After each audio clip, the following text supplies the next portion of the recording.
Mystical tip number 5. Allow yourself to be surrounded by beauty and order, because that which is outside of you is a reflection of what is already within you.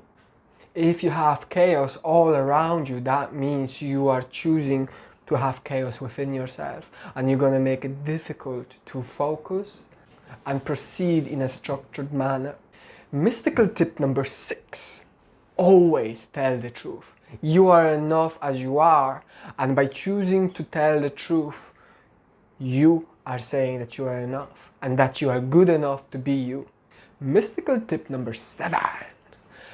Allow yourself to be yourself, because you are already good enough as you are. You do not need to be better. You do not need to be worse. You do not need to communicate more or less. By allowing yourself to be yourself, you will shine your natural life. And therefore, you will create the exact life you always wanted to create. Mystical tip number 8.